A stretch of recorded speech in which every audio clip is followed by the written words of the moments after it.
زدني علما.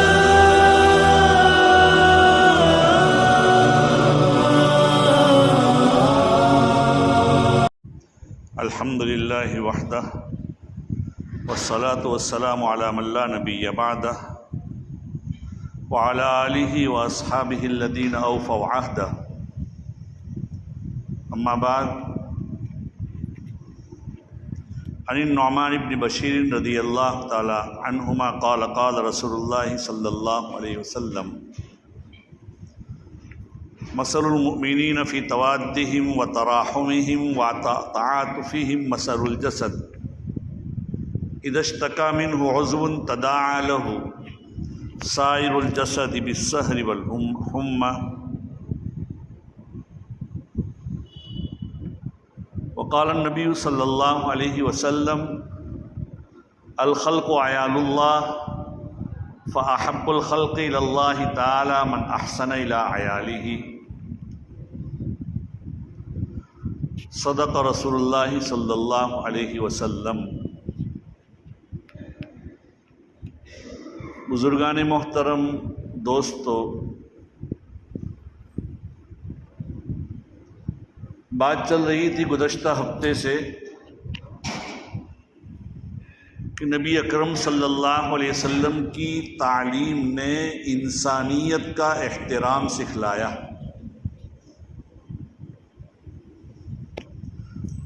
مومنین کا آپس میں محبت بھی سکھلائی اور انسانیت کا احترام بھی سکھلایا. جگہ جگہ پر آپ صلی اللہ علیہ وسلم نے اپنے ملفوظات، اپنے احادیث مبارکہ سے ہمیں یہ تعلیم دی کہ بھئی انسانیت کا احترام کیا جائے. اس سلسلے میں بہت کچھ باتیں ہو چکی تھی. نبی اکرم صلی اللہ علیہ وسلم نے ایک موقع پر فرمایا: لا تجسسوا ولا تحسسوا وکونوا عباد اللہ اخوانا.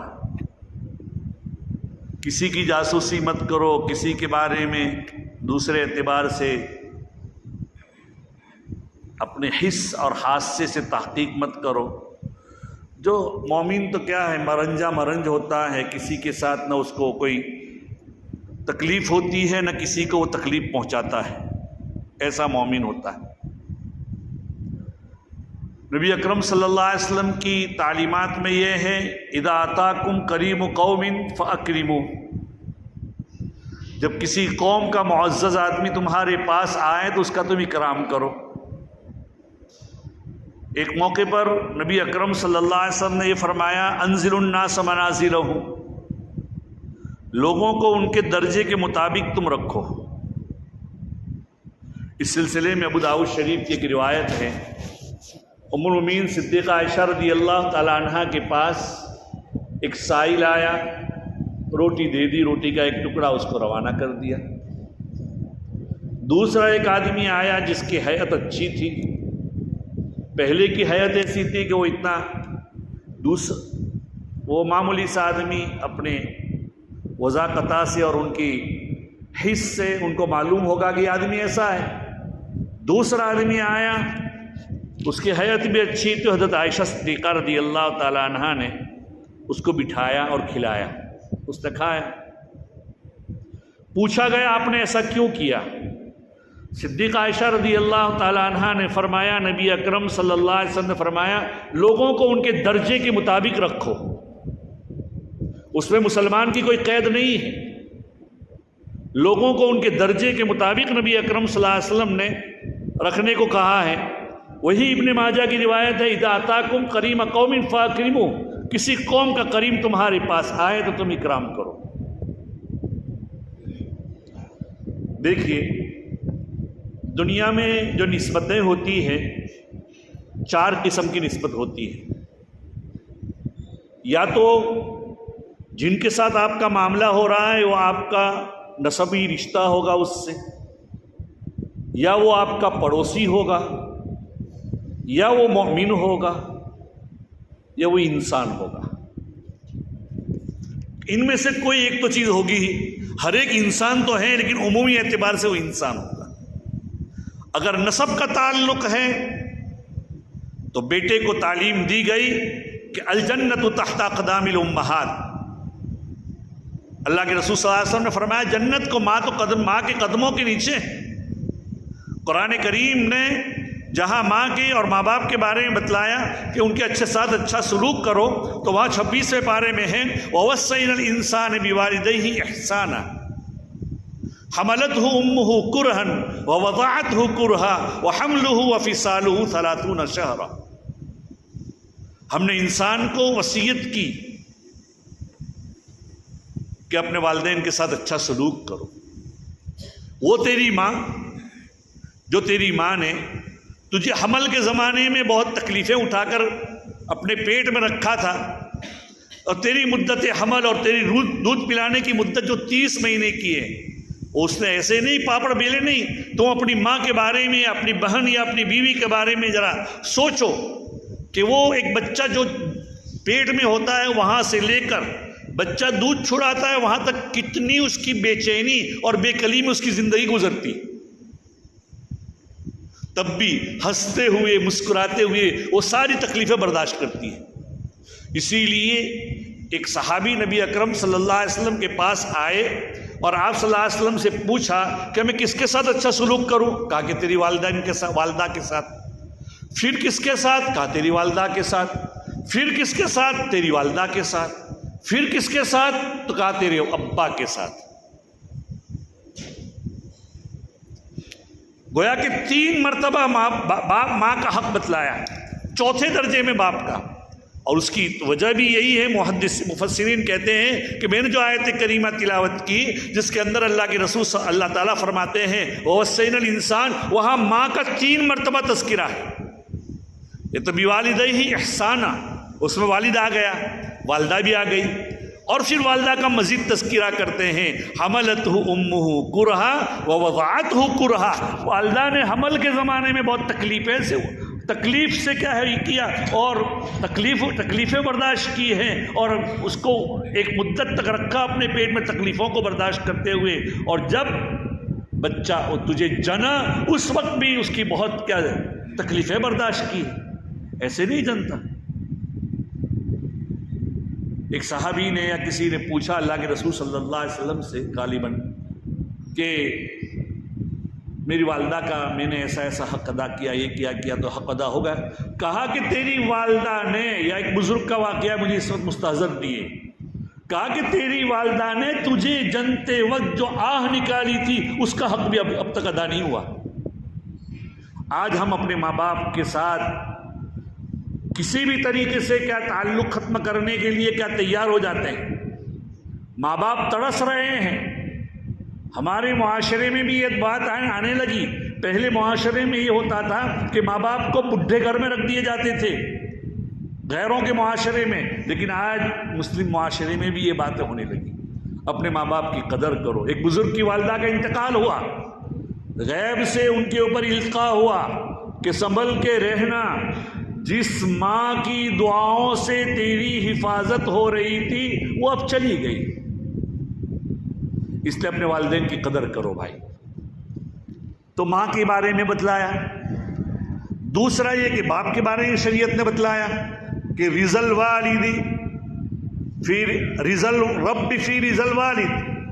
اللہ میاں کی خوشنودی والد کی خوشنودی میں ہے. اگر باپ راضی ہے تو اولاد راضی ہے.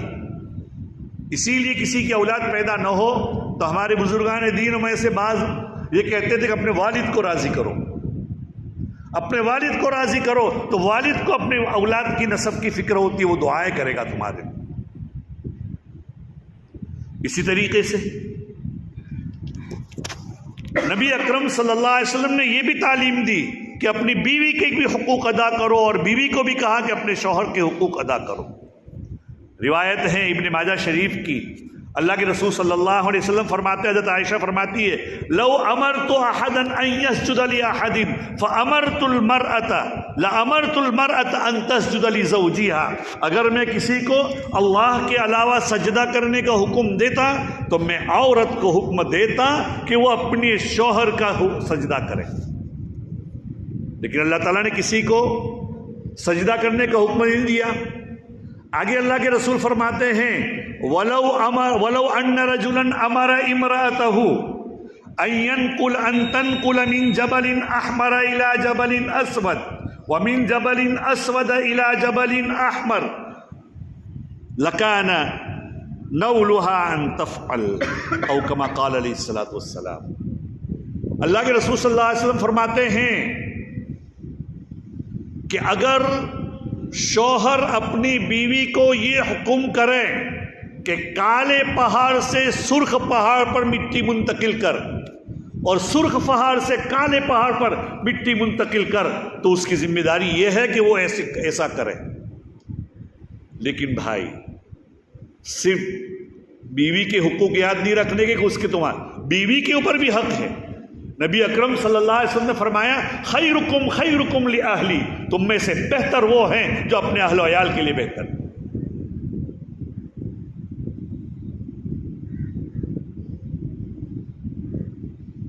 وَأَنَا خَيْرُكُمْ لِأَهْلِي، اور میں بھی اپنے اہل و عیال کے ساتھ اپنی بیوی کے ساتھ اچھا سلوک کرنے والا۔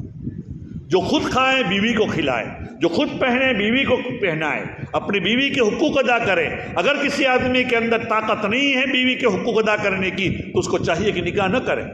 نبی اکرم صلی اللہ علیہ وسلم نے فرمایا یا معاشر الشباب من استطاع منکم الباءۃ فلیتزوج ومن لم یستطع فعلیہ بالصوم، کہ اے جوانوں جس کے اندر طاقت ہے اپنی بیوی کو پالنے کی اور بیوی کے حقوق ادا کرنے کی، اس میں صرف شہوت کے حقوق نہیں ہیں، سارے حقوق آ جاتے ہیں۔ الباء کہتے ہیں اس کو ٹھکانہ دینے کی، اس کو کھانا پلانے کی، اس کے پہننے کپڑے کا انتظام کرنے کا، یہ سب طاقت ہیں تو شادی کرے۔ اگر شادی نہیں کر سکتا، یہ طاقت نہیں ہے، تو اس کو چاہیے کہ وہ روزے رکھے، مسلسل روزے رکھے۔ یہ نبی اکرم صلی اللہ علیہ وسلم نے تعلیم دی، گویا کہ شوہر کو بھی تعلیم دی، بیوی کو بھی تعلیم دی۔ وہیں نبی اکرم صلی اللہ علیہ وسلم نے یہ بھی تعلیم دی کہ من عال انثى فلم تعیدها ولم تهینها انا وهو کیوم القیامت ہکذا کما قال علیہ الصلوۃ والسلام۔ نبی اکرم صلی اللہ علیہ وسلم نے فرمایا جس کے پاس بھی مؤنث لڑکی ہے تو وہ لڑکی کی اچھی طرح تربیت کرے، اس کو ذلیل و خوار نہ کریں، اس کی اچھی تربیت کریں۔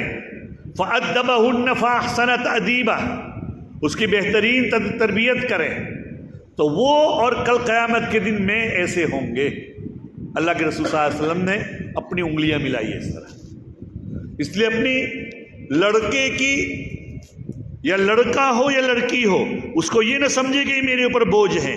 دیکھیے ہر آدمی اپنا رزق لے کر آتا ہے، قرآن پاک کہتا ہے ما من دابۃ فی الارض الا علی اللہ رزقها، کہ زمین پر جو بھی جانور، جو بھی انسان، جو بھی سانس لینے والا، چلنے پھرنے والا ہے، تو وہ اور میں کل قیامت کے دن کیا ہے نہیں۔ قرآن اللہ تعالیٰ یہ فرماتے ہیں، میں نے غلط کہ ما من دابۃ فی الارض الا علی اللہ رزقها، کہ زمین پر جو بھی چلنے پھرنے والے اس کا رزق اللہ کے اوپر، اللہ اس کا ذمہ دار ہے۔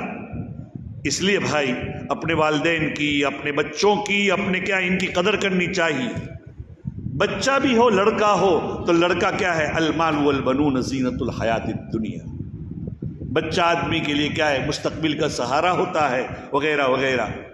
تو یہ تو تعلیم دی نبی اکرم صلی اللہ علیہ وسلم نے۔ اسی طریقے سے بھائی کے، اگر بھائی کے بھائی ہیں بڑا بھائی، تو حدیث پاک میں نبی اکرم صلی اللہ علیہ وسلم نے فرمایا کہ حق کبیر الاخوۃ علی الصغیر کمثل الوالد علی الولد، بڑے بھائی کا حق چھوٹے بھائی پر ایسا ہے جیسا کہ باپ کا حق بیٹے پر ہوتا ہے۔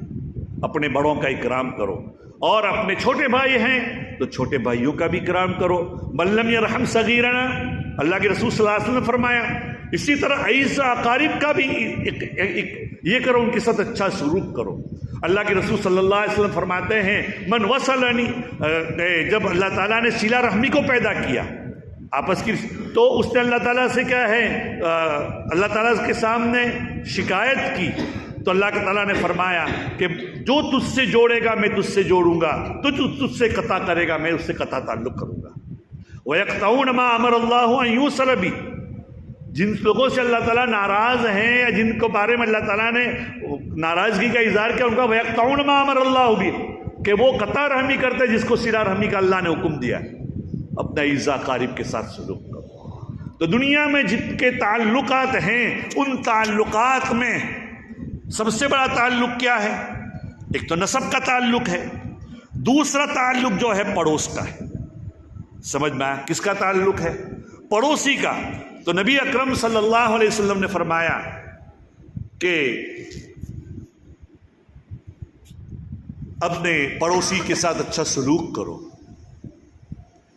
اللہ کے رسول صلی اللہ علیہ وسلم ایک موقع پر فرماتے ہیں ما زال جبرائیل یوصینی حتی ظننت انہ سیورثہ، کہ مجھے برابر اس بات کا اندیشہ ہوا کہ مجھے جبرائیل امین برابر وصیت کرتے رہے پڑوسی کے بارے میں کہ پڑوسی کا حق ادا کرو، پڑوسی کا حق ادا کرو، پڑوسی کا حق ادا کرو، یہاں تک کہ مجھے یہ گمان ہوا کہ اللہ تعالیٰ پڑوسی کو اپنی ہماری میراث میں شریک کر دیں گے، یہ مجھے اندیشہ ہوا۔ اور دیکھیے پڑوسی صرف دیوار سے ملا ہوا پڑوسی نہیں، پورے محلے کا آدمی پڑوسی۔ پھر پڑوسیوں کی 3 قسمیں ہیں۔ حدیث پاک میں آتا ہے اللہ کے رسول صلی اللہ علیہ وسلم سے، حضرت جابر بن عبداللہ رضی اللہ تعالیٰ عنہ فرماتے ہیں الجیران ثلاثۃ، پڑوسی 3 قسم میں ہیں، 3 قسم کے ہیں۔ ایک تو وہ پڑوسی جس کا ایک حق ہے، ایک وہ پڑوسی جس کے 2 حق ہیں، ایک وہ پڑوسی جس کے 3 حق ہیں۔ جو پڑوسی جس کا ایک حق ہے، وہ پڑوسی جو ایمان والا نہیں ہے لیکن ہے پڑوسی، نہ اس کے ساتھ کسی رشتہ داری کا تعلق ہے، تو اس کو پڑوسی کا حق ہے کہ اس کا حق ادا کرنا۔ دوسرا وَأَمَّا الَّذِي لَهُ حَقًّا، جس کے 2 حق ہیں، ایک مسلمان ہے ایک پڑوسی ہے، رشتہ داری کچھ بھی نہیں۔ اور تیسرا وہ پڑوسی جیسے کہ حقیقی بھائی ہے، مسلمان بھی ہے اور پڑوسی بھی ہے، اس کے 3 حقوق ہیں۔ ان حقوق کی کیا ہے پاسداری اور رعایت کرنا کیا ضروری ہے بھائی۔ اسی کی طرح یہ انسانیت کی تعلیم ہے، نبی اکرم صلی اللہ علیہ وسلم نے یہ ہمیں تعلیم دی۔ اور دیکھیے بھائی کسی کا مذاق نہ اڑائے، لا يسخر قوم من قوم عسى ان يكونوا خيرا منهم ولا نساء من نساء عسى ان يكن خيرا منهن۔ کوئی قوم کسی کا مذاق نہ اڑائے، وہ تم سے بہتر ہو سکتے، نہ عورتیں عورتوں کا مذاق اڑائیں، وہ تم سے بہتر ہو سکتے۔ حدیث پاک میں آتا ہے نبی اکرم صلی اللہ علیہ وسلم سے روایت ہے کہ کل قیامت کے دن جو لوگ دنیا میں مذاق کرتے تھے، ایسے لوگوں کو کل قیامت کے دن بلایا جائے گا جنت کے دروازے سے، دروازہ کھول جائے گا، آ جاؤ آ جاؤ آ جاؤ۔ دور بیٹھے ہوں گے وہ دوڑتے ہوئے آئیں گے، جنت کا دروازہ بند کر دیا جائے گا۔ جزاء سیئۃ سیئۃ مثلھا، ایک گناہ کا جو دنیا میں کرو گے ایسا ہی بدلہ ملے گا۔ دوسرے دروازہ کھلے گا، آ جاؤ آ جاؤ، وہ آئے گا، دروازہ بند کر دیا جائے گا۔ یہ بھائی معمولی سزا نہیں ہے۔ پھر اس کے لیے حقیقی دروازہ کھول، اس کو بلایا جائے گا، آؤ آؤ، نہیں آئے گا وہ، اس لیے کہ وہ نا امید ہو جائے گا۔ اس لیے بھائی کسی کا مذاق نہ اڑاؤ۔ جو بھی اللہ نے پیدا کیا ہے وہ اللہ نے اس کے شان پیدا کیا ہے، کالا ہے یا گورا ہے، اچھی شکل والا ہے یا بری شکل والا ہے، مالدار ہے یا غریب ہے۔ اگر آج اس کو اللہ نے غریب بنایا ہے، کل وہی مالدار بن سکتا ہے۔ اللہ نے اگر اس کو شکل دے دی ہے، اچھی شکل نہیں ہے اور تمہاری شکل اچھی ہے، اس کی شکل کے بنا پر مذاق کرتے ہو، تو اللہ میاں قادر ہیں کہ تمہارے چہرے پر، جو مذاق کرنے والے کے چہرے پر چچک کے دانے ڈال دے اور کیا ہے اس کا چہرہ خراب کر دے۔ ایسے کیسے ہو جاتے کبھی کبھی۔ اس لیے بھائی کسی کا مذاق نہ اڑاؤ، پڑوسی کے حقوق ادا کرو۔ تیسرا جو حق ہے مسلمان کا حق ہے. مسلمانوں کے حقوق آپس میں کیا ہے؟ میں نے آپ کے سامنے روایت کی. نبی اکرم صلی اللہ علیہ وسلم فرماتے ہیں مثل المؤمنین فی توادہم و تراحمہم، مومنوں کی آپس میں مثال ایک دوسرے کے اوپر رحم کرنے میں اور آپس میں ایک دوسرے کے ساتھ حسن سلوک کرنے میں اور مودت میں ایسے ہے جیسے کہ ایک بدن کے مثل اذا اشتکا منہ عضو، اگر بدن کے ایک حصے پر شکایت ہو جاتی ہے، اگر پیر میں کانٹا لگ جاتا ہے، سر میں تکلیف ہو جاتی ہے، بخار آ جاتا ہے، پورا بدن پریشان ہو جاتا ہے، اگر سر میں درد ہے تو ایسے ہی دنیا میں رہنے والا کوئی بھی مومن کسی بھی کونے میں رہنے والا ہو، ہم اس کو پہچانتے ہو نہ پہچانتے ہو، اس کے ساتھ ہمارے دل سے محبت ہونی چاہیے. اسے ہم جو فائدہ پہنچا سکتے ہیں وہ فائدہ پہنچائیں، اگر فائدہ نہیں پہنچا سکتے ان کے لیے دعائیں کریں، ان کی بدگوئیاں نہ کریں. یہ ہونی چاہیے آپس میں محبت. تو اذا اشتکا منہ عضو، اگر بدن کا ایک حصے میں تکلیف ہوتی ہے سارا بدن کھلبلی اور بے چینی میں مبتلا ہو جاتا ہے. تو یہ آپس میں محبت اس طرح ہونی چاہیے. اور اسی طریقے سے انسانیت، چوتھا جو حق ہے، جو کہ وقت اجازت نہیں دیتا، 2 ہفتے سے بات چل رہی ہے تو میں بات اپنی مختصر کر کے آگے کہتا ہوں کہ چوتھا جو حق ہے وہ انسانیت کے ناطے آپس میں انسان کے ساتھ اچھا سلوک کرنا. نبی اکرم صلی اللہ علیہ وسلم نے دشمنوں کے ساتھ بھی اچھا سلوک کیا. اللہ کے رسول صلی اللہ علیہ وسلم کے ساتھ بد سلوکی کرنے والوں کے ساتھ آپ نے سلوک اچھا کیا ہے. نبی اکرم صلی اللہ علیہ وسلم کے ساتھ ایک واقعہ ہے زید ابن ثعانہ رضی اللہ تعالیٰ عنہ کا. یہ بہت بڑے یہودی عالم تھے. انہوں نے